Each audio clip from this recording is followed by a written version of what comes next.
Hello everyone, welcome back to miss story teller Telugu. నేను మీ story టెల్లర్ని ఇంకొక మంచి వీడియోతో మళ్ళీ మీ ముందుకి వచ్చేసాను. ఈరోజు మనం స్వీట్ కంబ్యాట్ అనే చైనీస్ డ్రామాలో ఎపిసోడ్ 4ని తెలుగులో ఎక్స్ప్లెయిన్ చేసుకోబోతున్నాం. అండ్ ఈ వీడియోని స్టార్ట్ చేసుకోబోయే ముందు మీరు ఇప్పుడు దాకా మన ఛానల్ని సబ్స్క్రైబ్ చేసుకోకపోతే తప్పకుండా సబ్స్క్రైబ్ చేసుకుని పక్కనే ఉన్న బెల్ ఐకాన్ని క్లిక్ చేయండి. అండ్ ఈ వీడియోని స్టార్ట్ చేసేద్దాం. ఫస్ట్ పార్ట్ ఎండింగ్లో ఏమో మింగ్ టయాన్ డైరెక్టర్ దగ్గరికి వెళ్ళి నేను ఈ కాలేజ్ నుండి వెళ్ళిపోదాం అనుకుంటున్నాను అని చెప్పేసి అంటూ ఉంటారు కదా. ఇంకా అప్పుడు ఆ డైరెక్టర్ ఏమో నువ్వు ఒకవేళ అంటే ఈ కాంపిటీషన్లో నీ పరువు పోతుంది అనుకుంటే నువ్వు మాస్క్ పెట్టుకుని చెయ్యి, పోనీ కాంపిటీషన్లో పాల్గొను, అయినా సరే ఫాంగ్యూ ఎప్పుడు కూడా మంచికే చేస్తుంది, సో తను ఇలా చేసింది అంటే ఏదో అర్థం ఉండే ఉంటుంది అని చెప్పేసి ఈ డైరెక్టర్ అంటూ ఉంటారు. అయినా సరే మింగ్ టయాన్ విండనమాట. ఇంకా అప్పుడు డైరెక్టర్ అంటారు, సరే నువ్వు ఇంతలాగా ఇన్సిస్ట్ చేస్తున్నావు కాబట్టి ఈ ఫామ్ని నా దగ్గరే ఉంచుతాను, నీకు కొంచెం టైం ఇస్తాను, నువ్వు ఆలోచించుకుని తర్వాత నాకు వచ్చి చెప్పు, అప్పుడు ఈ ఫామ్ని నేను తీసుకెళ్ళి ప్రిన్సిపల్కి ఇస్తాను అని చెప్పేసి అంటూ ఉంటాడనమాట. ఇంకా దానికి మింగ్ టయాన్ కూడా ఒప్పుకొని వెళ్ళిపోతాడు. ఇంక ఈ డైరెక్టర్ ఏమో అసలు ఈ మింగ్ టయాన్ ఎందుకు ఇలా బిహేవ్ చేస్తున్నాడు అని చెప్పేసి ఆలోచిస్తూ ఉంటారు. ఇంకా మనకి నెక్స్ట్ సీన్లో ఏం చూపిస్తారు అంటే యూనన్ ఏమో ఈ కాంపిటీషన్ లేదు, ఈ ఛాలెంజ్ లేదు అని చెప్పేసి అందరికీ చెప్తూ ఉంటుంది. ఇదే టైంలో గువానన్ ఏం చేస్తాడు అంటే నేను ఇప్పుడు ఒక ఛాలెంజ్ని అంటే పెడుతున్నాను, ఏంటి అంటే యువానన్ నేను నీతో కాంపిటీషన్ చేద్దాం అనుకుంటున్నాను, ఏమంటావు అని చెప్పేసి ఇంకా తను రెడ్ రింగ్ లోపలికి వచ్చేసి ఛాలెంజ్ విసురుతాడనమాట యువానన్కి. ఇంకా అప్పుడు యువానన్ ఏమో అదంతా వింటుంది.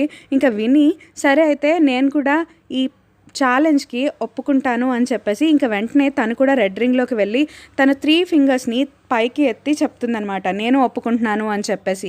ఇంకా అప్పుడు అందరూ కూడా వావ్ అని చెప్పేసి చూస్తూ ఉంటారు ఈ కాంపిటీషన్లో. అసలు 3 ఫింగర్స్ పైకి ఎత్తడం అంటే ఏంటి అని అర్థం అంటే జాంగ్జే యూనివర్సిటీలో ఇలా 3 ఫింగర్స్ పైకి ఎత్తారు అంటే వాళ్ళు ఈ ఛాలెంజ్ని ఒప్పుకుంటున్నట్టు అర్థం. ఇంకా అందుకని చెప్పేసి గువానన్ అలాగే యువానన్ ఇద్దరు కూడా కాంపిటీషన్లో పాల్గొంటున్నారనమాట.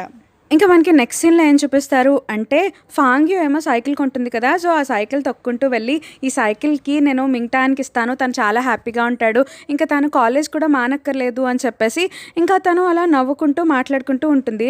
కానీ ఒక్కసారిగా తను ఆగిపోయి అవును నేను ఎందుకు ఇలా ఆలోచిస్తున్నాను, అసలు నేను ఎందుకు మింగ్ టయాన్ గురించి ఆలోచిస్తున్నాను, అలా ఏం ఆలోచించకూడదు, నేను ఓన్లీ నా గోల్ మీదే ఉండాలి అని చెప్పేసి ఇంకా తనేం చేస్తుంది అంటే సరే నేను ఇప్పుడు ఈ సైకిల్ని తీసుకెళ్ళి మింగ్ టయాన్కి ఇచ్చేస్తాను అని చెప్పేసి అనుకుంటూ ఉంటుంది.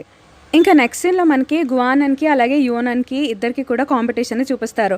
ఇంకా ఈ సీన్లో మనకి ఏం అర్థమవుతుంది అంటే గువానన్కి యువానన్ అంటే చాలా ఇష్టమని అర్థమవుతుంది, కానీ యువానన్ ఏమో ఈ గువానన్ని పట్టించుకోకుండా ఉంటుంది అని చెప్పి అర్థమవుతుంది అనమాట. ఇంకా వీళ్ళిద్దరూ కూడా ఇంకా కాంపిటీషన్ అనేది జరుగుతూ ఉంటుంది. ఇంకా కాంపిటీషన్లో యువానన్ ఓడిపోతుంది అనమాట. ఇంకా అప్పుడు గువానన్ ఏమో కావాలని చెప్పేసి తను పట్టుకునే ఉంటాడు. ఇంకా అదే టైంలో ఇంకా అంటే తను ఓడిపోయింది యువానన్ అని చెప్పేసి అందరూ కూడా అంటే చీర్ లీడర్స్ ఉంటారు కదా, సో వాళ్ళందరూ కూడా చెప్తూ ఉంటారు. ఇంకా అప్పుడు యువానన్కి ఏమో చాలా కోపం వచ్చేస్తుంది, నువ్వు బాక్సింగ్ మూవ్స్ని యూజ్ చేయకుండా ఇలాగ నన్ను చీటింగ్ చేసి గెలిచావంటే ఇది గెలపడం కాదు అని చెప్పేసి గువానన్ని తిడుతూ ఉంటుందన్నమాట. ఇంకా అప్పుడు గువానన్ అంటాడు, ఇప్పుడు నువ్వే కదా చెప్పావు ఈ రెడ్ రింగ్ లోపల ఎలాంటి రూల్స్ ఉండవని చెప్పేసి, మళ్ళీ ఇప్పుడు ఏంటి నువ్వేదో రూల్స్ ఉన్నట్టు మాట్లాడుతున్నావు, నేను గెలిచినట్టే ఎలాగన్నా అని చెప్పేసి అలా అంటూ ఉంటాడు. ఇంకా అప్పుడు యువానన్కి చాలా కోపం వచ్చేసి ఇంకా వెళ్ళిపోతూ ఉంటుందన్నమాట. ఇంకా అదే టైంలో గువానన్ ఏమో సరే మనం టోర్నమెంట్లో మళ్ళీ కలుద్దాం అని చెప్పేసి తను చూసి నవ్వుతూ ఉంటాడు. నెక్స్ట్ సీన్లో మనకి ఏం చూపిస్తారు అంటే సున్హావో ఏమో డైరెక్టర్ దగ్గరికి వెళ్ళి అసలు జాంగ్జే టోర్నమెంట్ అంటే ఏంటి అని చెప్పి అడుగుతూ ఉంటాడు. ఇంకా అప్పుడు డైరెక్టర్ ఏమో జాంగ్జే టోర్నమెంట్ అంటే ఏమనుకున్నావు, వరల్డ్కి ఒలింపిక్స్ ఎలాగో ఇంకా చైనాలో మన కాలేజ్లో ఉన్న జాంగ్జే టోర్నమెంట్ అలాగా చాలామంది మంచి మంచి కాంపిటీటర్స్ అందరూ వస్తారు, ఇక్కడ పాల్గొంటారు తెలుసా, వేరే కాలేజ్ వాళ్ళు కూడా వచ్చేసి మనతో కాంపిటీషన్కి వస్తారు అని చెప్పేసి ఇంకా దాని గురించి అలా చెప్తూ ఉంటారనమాట ఈ డైరెక్టర్. ఇంకా అప్పుడు సున్హావో ఏమో అవన్నీ వినేసి అవునా అలాంటి టోర్నమెంట్లో నేను కూడా పార్టిసిపేట్ చేయాలి ఎలాగన్నా అని చెప్పేసి అంటూ ఉంటాడు. ఇంకా అప్పుడు ఈ డైరెక్టర్ ఏమో అదేంటి నేను చెప్పేది వినకుండా వెళ్ళిపోతున్నావు, ఈ టోర్నమెంట్లో పాల్గొన్న వాళ్ళందరూ కూడా చాలామంది దెబ్బలు తిన్న వాళ్ళే ఉంటారు తెలుసా నీకు అని చెప్పేసి, ఏంటి అసలు నేను చెప్పే వినకుండా వెళ్ళిపోతున్నాడు అని చెప్పి డైరెక్టర్ అనుకుంటూ ఉంటాడనమాట. నెక్స్ట్ సీన్లో ఏం చూపిస్తారు అంటే మింగ్ టయాన్ ఏమో KFCలో జాబ్ మానేశాడు కదా, సో అందుకని చెప్పేసి ఒక షాప్లో పాంప్లెట్స్ అనేవి డిస్ట్రిబ్యూట్ చేయడం కోసం అని చెప్పేసి ర్యాబిట్ గెటప్ వేసుకుని ఇంకా బయట నుంచుని పాంప్లెట్స్ అంటే డిస్ట్రిబ్యూట్ చేద్దాము అని చెప్పేసి ఆ జాబ్లో జాయిన్ అవుతాడనమాట. ఇంకా మింగ్టాన్ ఏమో బయటకు వెళ్తూ ఉంటాడు. ఇంకా మింగ్టాన్ ఏమో పాంప్లెట్స్ అన్ని పంచుతూ ఉంటే అప్పుడే అక్కడికి చిన్న పిల్లలు వచ్చేసి ఇంకా మింగ్టాన్ని ఏడిపిస్తూ ఉంటారనమాట. మింగ్టాన్ని చుట్టూ తిప్పేసి ఇంకా తన్ని కింద పడేస్తారు. ఇదే టైంలో అక్కడికి ఫ్యాంగ్యూ వస్తుంది. ఇంకా ఫ్యాంగ్యూ వచ్చేసి మింగ్టాన్ పడిపోయి ఉంటే మింగ్టాన్ని లేపుతుంది. లేపేసిన తర్వాత నా దగ్గర చిన్నప్పుడు నాకు ఇలాంటి ర్యాబిట్టే ఉండేది, కానీ అది పింక్ కలర్లో ఉండేది, నువ్వేమో వైట్ కలర్లో ఉన్నావు, చాలా క్యూట్గా ఉన్నావు అని చెప్పేసి ఇంకా మింగ్టాన్ అంటే ర్యాబిట్ చీక్స్ని పట్టుకుంటుందన్నమాట. ఇంకా మింగ్టాన్ ఏమో షాక్ అయి చూస్తూ ఉంటాడు. నిజంగా ఫంగ్యూయేనా, ఫంగ్యూలో ఇలాంటి యాంగిల్ కూడా ఉందా అని చెప్పేసి ఇంకా అలా ఆశ్చర్యపోయి చూస్తూ ఉంటాడనమాట. కానీ ఫాంగ్యూకి అందులో ఉన్నది మింగ్టాన్ అని తెలియదు కదా. ఇంకా తానేమో నిజంగానే ఒక ర్యాబిట్తో మాట్లాడుతూ ఇంకా తర్వాత నన్ను క్షమించండి, మీకు అంటే ఇబ్బంది పెట్టాను కదా, మీ జాబ్ చేసుకోండి, నేను లోపలికి వెళ్తాను అని చెప్పేసి వెళ్ళిపోతుంది. ఇంకా నెక్స్ట్ సీన్లో మనకి ఏం చూపిస్తారు అంటే యువననేమో వాళ్ళ డాడీ వాళ్ళ షాప్కి వెళ్తుందనమాట. ఇంకా అక్కడ యువననేమో వాళ్ళ డాడీతో మాట్లాడుతూ ఉంటుంది.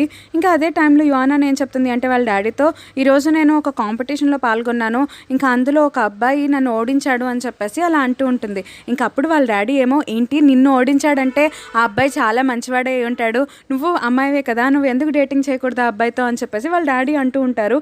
ఇదే టైంలో గువానన్ కూడా అక్కడికి వస్తాడనమాట. ఇంకా గువానన్ ఏమో తనకు కావాల్సిన వస్తువుల్ని అడుగుతూ ఉంటారు. ఇంకా అదే టైంలో యువనన్ ఏం చేస్తుంది అంటే స్పీడ్గా వెళ్ళి తనకు కావాల్సిన వస్తువులన్నీ ఇచ్చేసి ఇంకా మీరు వెళ్ళండి అని చెప్పేసి అంటూ ఉంటుంది. అప్పుడు వాళ్ళ డాడీకి అర్థమవుతుంది, ఏంటి మీ ఇద్దరు ముందే తెలుసా అని చెప్పేసి, అయితే నువ్వే నా ఇందాక మా అమ్మాయిని ఓడించింది అని చెప్పేసి అలా అడుగుతూ ఉంటారు గువానన్ని వాళ్ళ డాడీ. ఇంకా అప్పుడు గువానన్ ఏమో అవును నన్ను క్షమించండి అని చెప్పేటప్పటికి ఇంకా యువనన్ వాళ్ళ డాడీ అంటారు, ఏం పర్వాలేదు మన ఇద్దరం ఫ్రెండ్స్ అవుదాము అని చెప్పేసి ఇంకా యువనన్ డాడీ ఏమో గువానన్తో అంటూ ఉంటారనమాట. ఇంకా అప్పుడు యువనన్కి ఏమో కోపం వచ్చేసి, డాడీ ఎందుకు నువ్వు ఇలా చేస్తున్నావు అని చెప్పేసి అలా అంటూ ఉంటారు. ఇంకా అదే టైంలో యువనన్ ఏం చేస్తుంది అంటే, నన్ను ఫంగ్యూ పిలిచింది, నేను ఫంగ్యూ దగ్గరికి వెళ్ళాలి అని చెప్పేసి వెళ్ళిపోతూ ఉంటుంది. ఇంకా అప్పుడు యువనన్ వాళ్ళ డాడీ ఏమో గువానన్తో మాట్లాడుతూ ఉంటారనమాట. ఇంక తర్వాత ఫంగ్యూ దగ్గరికేమో యువనన్ వెళ్తుంది. ఇంక అప్పుడు ఫంగ్యూ అంటుంది, ఈ సైకిల్ని మనం మింగ్టాన్కి ఇవ్వాలి అని చెప్పేసి అంటూ ఉంటుంది. అప్పుడు యువనన్ అంటుంది, నువ్వు ఎందుకు అంత కేర్ చేస్తున్నావు మింగ్టాన్ని అని చెప్పేసి అడుగుతూ ఉంటుంది. అప్పుడు ఫంగ్యూ అంటుంది, కేర్ ఏం కాదు, నేనే కదా తన సైకిల్ పాడవడానికి కారణం, అందుకని చెప్పేసి తనకి సైకిల్ ఇద్దాం అనుకుంటున్నాను అంతే, నువ్వు ఇప్పుడు హెల్ప్ చేస్తావా చేయవా అని చెప్పేసి ఫంగ్యూ అడుగుతూ ఉంటుంది. ఇంకా యువనన్ ఏమో సరే పద వెళ్దాం అని చెప్పేసి వీళ్ళిద్దరూ కలిసి మింగ్టాన్ వాళ్ళ ఇంటికి బయలుదేరుతూ ఉంటారు. ఇంకా నెక్స్ట్ సీన్లో మనకి ఏం చూపిస్తారు అంటే, జాయోమి ఏమో వాళ్ళ కాలేజ్ దగ్గర ఒక యాడ్ని చూస్తుంది. ఏంటి అంటే కార్ వాషర్స్ కావాలి అని చెప్పేసి. ఇంకా వెంటనే జాయోమి ఏం చేస్తుంది అంటే మింగ్టాన్కి ఫోన్ చేస్తుంది అనమాట. ఫోన్ చేసి, నువ్వు పార్ట్ టైం జాబ్స్ కోసం వెతుకుతున్నావు కదా, మన కాలేజ్ ముందే ఒక పార్ట్ టైం జాబ్కి బ్యానర్ తగిలించారు అని చెప్పేసి అలా మాట్లాడుతూ ఉంటుంది. అదే టైంలో అక్కడి నుండే మింగ్టాన్ వస్తాడనమాట. నేను ఆల్రెడీ ఈ జాబ్లో జాయిన్ అయిపోయాను, ఈ బ్యానర్స్ని పీకేద్దాం మన ఇద్దరం కలిసి అని చెప్పేసి ఇద్దరు కూడా పీకేస్తూ ఉంటారు. ఇంకా తర్వాత మింగ్టాన్ ఏమో లోపల కార్ వాషింగ్లో వర్క్ చేస్తూ ఉంటే జాయోమి ఏమో తన వీడియో తీసి వావ్ ఎంత బాగున్నాడో మింగ్టాన్ అని చెప్పేసి అనుకుంటూ ఉంటుంది. ఇదే టైంలో జాయోమి ఏం చేస్తుంది అంటే, నేను నీకు హెల్ప్ చేస్తాను మింగ్టాన్ అని చెప్పేసి ఒక వాటర్ పంప్ని ఆన్ చేసేస్తుంది అనమాట. ఇంకా ఆ వాటర్ ఏమో ఆ కార్ ఓనర్ మీద పడిపోతాయి. ఇంకా ఓనర్కి ఏమో చాలా కోపం వచ్చేస్తూ ఉంటుందన్నమాట. అప్పుడు జాయోమి వెళ్ళిపోయి సారీ నన్ను క్షమించండి అని చెప్పేసి చాలా క్యూట్గా అడుగుతుంది. ఇంకా వెంటనే ఆ కార్ ఓనర్ ఏమో పర్వాలేదు వాటరే కదా పడినాయి, నేను ఆరపెట్టేసుకుంటానులే అని చెప్పేసి అలా అంటూ ఉంటాడు. ఇంకప్పుడు జాయోమి ఏమో నవ్వుతూ ఉంటుంది. ఇంకా మింగ్టాన్ అయితే షాక్ అయిపోతాడు, ఏంటి తను ఇలా చెప్తే ఇంకా ఓనర్ కూడా అంతలాగా స్కూల్ అయిపోయాడా అని చెప్పేసి. ఇంకా తర్వాత వర్క్ అయిపోయిన తర్వాత జాయోమి అలాగే మింగ్టాన్ ఇద్దరు కూడా నడుచుకుంటూ వెళ్తూ ఉంటారు. అదే టైంలో మింగ్టాన్ అంటాడు, ఇదే మా ఇల్లు, నువ్వు ఇంకా వెళ్ళిపో, నేను మా ఇంటికి వెళ్తాను అని చెప్పి అనబోతాడు. ఇంకా జాయోమి అంటుంది, ఓ ఇదే మీ ఇల్లా, అయితే పర్వాలేదు, నువ్వు నన్ను కాఫీకి రమ్మంటున్నావు కదా, నేను వచ్చేస్తాను అని చెప్పేసి ఇంకా వాళ్ళ ఇంటికి వెళ్తూ ఉంటుందన్నమాట. ఇంకా అప్పుడు మింగ్టాన్కి ఏం చెప్పాలో కూడా అర్థం కాదు. ఇంకా సరే అని చెప్పేసి ఇంకా జాయోమిని తీసుకెళ్తూ ఉంటాడు. ఇంకా వీళ్ళిద్దరూ అక్కడికి వెళ్ళేటప్పటికి అక్కడ ఆల్రెడీ ఫంగ్యూ అలాగే యువానన్ ఇద్దరు కూడా ఉంటారనమాట. ఇంకా ఫంగ్యూ అలాగే యువానన్ జాయోమిని అలాగే మింగ్టాన్ రావటం చూసి వాళ్ళిద్దరూ షాక్ అవుతారు. ఇంకా అప్పుడు జాయోమి అంటుంది, నేను లోపలికి వెళ్తున్నాను మింగ్టాన్, నువ్వు నన్ను లోపలికి రమ్మన్నావు కదా అని చెప్పి అంటూ ఉంటుంది. ఇంక యువానన్ అంటుంది, నేను కూడా లోపలికి వస్తున్నాను అని చెప్పేసి లోపలికి వెళ్ళిపోతూ ఉంటుంది. అప్పుడే మింగ్టాన్ అంటాడు, మా ఇల్లు చాలా చిన్నది, ఒకవేళ మీరు అన్కంఫర్టబుల్గా ఫీల్ అవుతారేమో అని చెప్పేసి అలా అంటూ ఉంటాడు. అదే టైంలో మింగ్టాన్ వాళ్ళ తమ్ముడు చెల్లి వచ్చేసి బయటికి, ఓ మీరందరూ కూడా ఇంతమంది ప్రిట్టి గర్ల్స్ ఉన్నారు ఇక్కడ అని చెప్పేసి తర్వాత ఫంగ్యూని చూసి, ఓ క్వీన్ నువ్వు వచ్చావు కదా, నువ్వు క్వీన్వే కదా, లోపలికి రా అని చెప్పేసి పిలుస్తూ ఉంటారనమాట. ఇంకప్పుడు మింగ్టాన్ కూడా ఏమీ అనలేక వాళ్ళందరినీ కూడా లోపలికి రమ్మని చెప్తూ ఉంటాడు. ఇంకా తర్వాత మింగ్టాన్ వాళ్ళ తమ్ముడు చెల్లి ఆ గెస్ట్ల అందరికీ కూడా ఫుడ్ అవన్నీ ఇస్తూ ఉంటారు. ఇదే టైంలో ఫంగ్యూ అనుకుంటుంది, నేను పూర్గా ఉండటం అంటే విన్నాను కానీ ఇదే చూడటం, ఓహో పూర్ అంటే ఇలా ఉంటుందా ఇల్లు అని చెప్పేసి అన్నీ కూడా చూస్తూ ఉంటుందన్నమాట. ఇంకా తర్వాత మింగ్టాన్ వాళ్ళ తమ్ముడు వీళ్ళందరికీ కూడా టీని తీసుకొచ్చి ఇస్తాడు. కానీ ఫంగ్యూ మాత్రం ఆ టీ లోపల ఏదో ఒక చిన్నదేదో కనిపిస్తూ ఉంటుంది. ఇంకా తనేమో తాగకుండా అలాగే ఉంటూ ఉంటుందన్నమాట. ఇంకప్పుడు యువానన్ అంటుంది, టీ తాగు ఏం చూస్తున్నావు అని చెప్పేసి ఫంగ్యూని అంటూ ఉంటుంది. కానీ ఫంగ్యూకి ఏమో టీ తాగాలనిపించదు అనమాట. ఇంకా తను కింద పెట్టాలో తెలీదు, అలా పట్టుకోవాలో తెలియకుండా ఉంటుంది. ఇంకా అదే టైంలో మింగ్టాన్ అంటాడు, మా ఇంట్లో ఉన్నది అవే ఆ టీ మాత్రమే ఉంది లాస్ట్న, అందుకే నేను అదే చేశాను, మీకు నచ్చినా నచ్చకపోయినా అవి మాత్రమే ఉన్నాయి మా ఇంట్లో అని చెప్పేసి అంటాడు. ఇంకా అప్పుడే ఫంగ్యూ ఏం చేస్తుంది అంటే ఆ టీ కప్ని కింద పెట్టేస్తుంది అనమాట తాగకుండా. ఇంకా తర్వాత యువానన్ ఏమో మనందరం కలిసి గేమ్ ఆడదామా అని చెప్పి అడుగుతూ ఉంటుంది. ఇంకా అందరూ కూడా ఓకే అని చెప్పి అంటారు. కానీ క్వీన్కి మాత్రం నాకు ఆ గేమ్ తెలీదు అని చెప్పేసి అంటూ ఉంటుందన్నమాట. ఇంకా అప్పుడు వాళ్ళకి నేను నేర్పిస్తాను నీకు అని చెప్పేసి యువానన్ ఇంకా క్వీన్కి ఆ గేమ్ రూల్స్ అన్నీ చెప్తూ ఉంటుంది. ఇంకా వీళ్ళందరూ కూడా గేమ్ ఆడుతూ ఉంటారు. కానీ ప్రతిసారి కూడా క్వీన్ ఓడిపోతూనే ఉంటుందన్నమాట. ఇంకా అందరూ కూడా నువ్వే లాస్ అయిపోయావు అని చెప్పేసి క్వీన్ని ఏడిపిస్తూ ఉంటారు. అదే టైంలో యువానన్ ఏమో మా కాలేజ్ వాళ్ళు గ్రేట్ అని చెప్పేసి వాళ్ళ కాలేజ్ గురించి పొగుడుతూ ఉంటుంది. అదే టైంలో వాళ్ళకి ఒక బొద్దింక కనిపిస్తుంది అనమాట. ఇంకా ఆ బొద్దింకని చూడంగానే అందరూ కూడా అరిచి పారిపోతారు, గట్టిగా అరిచేసి మొత్తం సోఫాలు ఎక్కేసి ఇవన్నీ చేస్తూ ఉంటారు. కానీ మింగ్టాన్ వాళ్ళ తమ్ముడు మాత్రం చాలా ధైర్యంగా ఇంకా దాన్ని పట్టుకుంటూ ఉంటాడనమాట. ఇదే టైంలో మింగ్టాన్ కూడా కర్రతో వచ్చేసి ఆ బొద్దింకని చంపుదామని చెప్పి ట్రై చేస్తూ ఉంటాడు. కానీ ఆ బొద్దింక మాత్రం మింగ్టాన్కి దొరకదనమాట. ఇంకా దాన్ని ఎవరు ఫైనల్గా పట్టుకుంటారు అంటే మింగ్టాన్ వాళ్ళ తమ్ముడు అనమాట. ఇదే టైంలో ఫంగ్యూ ఏం చేస్తుంది అంటే మింగ్టాన్ మీదకి ఎక్కేస్తుంది. ఇంకప్పుడు జాయమి అంటుంది, ఫంగ్యూ నువ్వేం చేస్తున్నావు, ఈ సిచ్యువేషన్ అడ్వాంటేజ్గా తీసుకున్నావా నువ్వు అని చెప్పేసి జాయమి అంటూ ఉంటుంది. ఇంకా అప్పుడు మింగ్టాన్ ఏం చేస్తాడు అంటే ఫంగ్యూనే వదిలేస్తాడనమాట. ఇంకప్పుడు ఫంగ్యూ ఏమో కింద పడుతూ తన సింగిల్ హ్యాండ్తో మొత్తం బ్యాలెన్స్ చేసుకుని వెంటనే పైకి నుంచుంటుంది. ఇంకా అది చూసిన వెంటనే మింగ్టాన్ వాళ్ళ తమ్ముడు అయితే వావ్ క్వీన్ నువ్వు నిజంగా గ్రేట్ అని చెప్పేసి అలా అంటూ ఉంటాడనమాట. ఇంకా అప్పుడు జాయమి ఏమో కొంచెం జల్సీగా ఫీల్ అయ్యి క్వీన్ ఏమీ గ్రేట్ కాదు, తను కూడా కాక్రోచ్ని చూసి భయపడింది కదా అని చెప్పేసి ఇంకా తను అలా అంటూ ఉంటుంది. ఇంకా తర్వాత యువానన్ అలాగే జాయోమి ఇద్దరూ కలిసి మింగ్టాన్ వాళ్ళ తమ్ముడు అలాగే చెల్లితో గేమ్ ఆడుతూ ఉంటారు. ఇదే టైంలో ఫంగ్యూ ఏం చేస్తుంది అంటే మింగ్టాన్ దగ్గరికి వెళ్ళి నేను నీకోసం అని చెప్పి సైకిల్ని తీసుకొచ్చాను, నువ్వు ఇది తీసుకో అని చెప్పి అంటూ ఉంటుందన్నమాట. ఇంకా అప్పుడు మింగ్టాన్ అంటాడు, లేదు ఈ సైకిల్ చాలా కాస్ట్లీగా ఉంది, నేను దీన్ని యాక్సెప్ట్ చేయలేను అని చెప్పేసి అంటూ ఉంటాడు. ఇంకా అప్పుడు అంటే ఫంగ్యూ అంటుంది, పర్వాలేదు నేను ఇది కాంపన్సేషన్ కిందే ఇచ్చాను నీకు, తీసుకో అని చెప్పేసి అంటూ ఉంటుంది. కానీ మింగ్టాన్ ఏమో లేదు నేను దీన్ని యాక్సెప్ట్ చేయలేను అని చెప్పేసి అలా అంటూ ఉంటాడనమాట. ఇంకా అప్పుడు ఫంగ్యూ కోపం వచ్చేసి అసలు నువ్వు ఎందుకు ఇలా బిహేవ్ చేస్తున్నావు, నిన్ను కాపాడుకోవడం కూడా రావట్లేదు, అందుకని నువ్వు డిఫెన్స్ నేర్చుకోవాలనే నేను నాకు అపోనెంట్ కింద క్రియేట్ చేశాను, సో నువ్వు నాతో పాటు అంటే నాతో ఫైట్ చేసి ఒక 2 minutes అలాగా ఉన్నా సరే చాలు తెలుసా, నేను అందరూ కూడా పొగుడుతూ ఉంటారు అని చెప్పేసి అలా అంటూ ఉంటుందన్నమాట.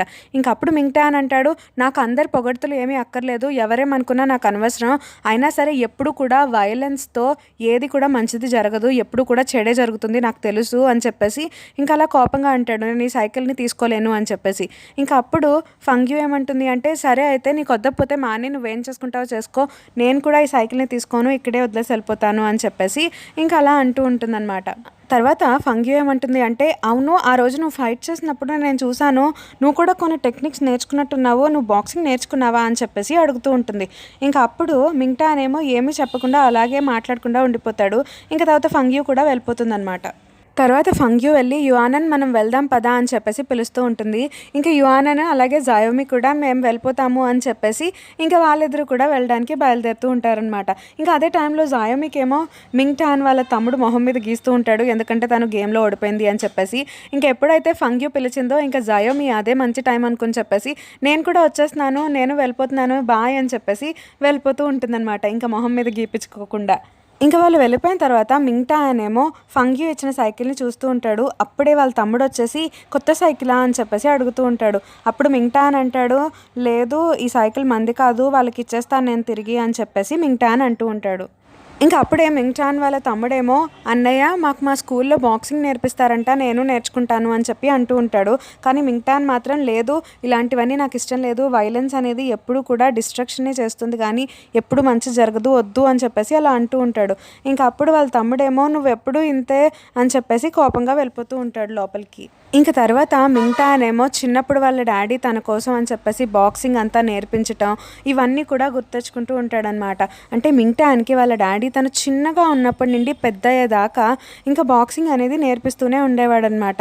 ఇంకా అవన్నీ కూడా గుర్తెచ్చుకుంటూ ఉంటాడు. మింగ్టాన్ వాళ్ళ డాడీ ఏమో బాక్సింగ్లో ఇంకా అంకుల్ జీ అని ఉన్నారు కదా, సో ఆయన్ని బాగా కొడతారనమాట. ఇంకా అక్కడికక్కడే ఆ అంకుల్ జీ ఏమో పడిపోయి చనిపోతాడు. ఇంకా ఆ బాధను తట్టుకోలేక మింగ్టాన్ వాళ్ళ డాడీ ఏమో డ్రింక్ చేసేస్తూ నాదేం తప్పులేదు, నేను ఫైటింగ్ చేశాను అంతే, తను చనిపోయాడు అని చెప్పేసి అలా మాట్లాడుతూ ఉంటాడు. ఇంకా అంటే మింగ్టాన్ వాళ్ళ డాడీ బాగా డ్రింక్ చేస్తున్నారు అని చెప్పేసి మింగ్టాన్ వాళ్ళ మదర్ ఏమో ఇంకా నేను ఇదంతా భరించలేను మింగ్టాన్, నన్ను క్షమించు అని చెప్పేసి ట్యాక్సీలో వెళ్ళిపోతూ ఉంటారు. ఇంక ఇవన్నీ కూడా తలుచుకుని అసలు మా మదర్ లాగా అందరూ కూడా కోల్డ్ హార్టెడ్తోనే ఉంటారా, ఒక్కసారి నేను ఒకవేళ అమ్మ డాడీ లేకపోతే ఏంటి, మేమున్నాం నీకు అని చెప్పుంటే మా మదర్ ఆగిపోయేవారంటావా అని చెప్పేసి ఇంకా అలా ఆలోచిస్తూ ఉంటాడనమాట మింగ్టాన్. తర్వాత ఫాంగ్యూ ఏమో ఇంటికి వెళ్తుంది కదా, ఇంటికి వెళ్ళిన తర్వాత నేను ఎందుకు ఈ గేమ్లో ఓడిపోతున్నాను అని చెప్పేసి వాళ్ళ తమ్ముడు పడుకుని ఉంటే వాళ్ళ తమ్ముడిని లేపి మరీ ఆ గేమ్ ఆడుతూ ఉంటుంది. ఇంకా ఆ గేమ్లో ఏమో తానే విన్ అవుతూ ఉంటుంది అనమాట వాళ్ళ తమ్ముడి మీద. ఇంకా వాళ్ళ తమ్ముడిని ఏమో నీకు ఈ గేమ్ కూడా ఆటని రావట్లేదా, అత్తమాట నువ్వే లాస్ అయిపోతున్నావు, నేనే విన్ అవుతున్నాను అని చెప్పేసి వాళ్ళ తమ్ముడిని అంటూ ఉంటుందన్నమాట.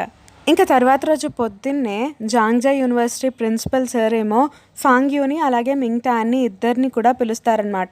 ఇంకా పిలిచి వాళ్ళతో మాట్లాడాలి అని చెప్పేసి వాళ్ళిద్దరిని పక్కనే కూర్చోపెట్టి ఆయనేమో కాఫీ కలుపుతూ ఉంటారు.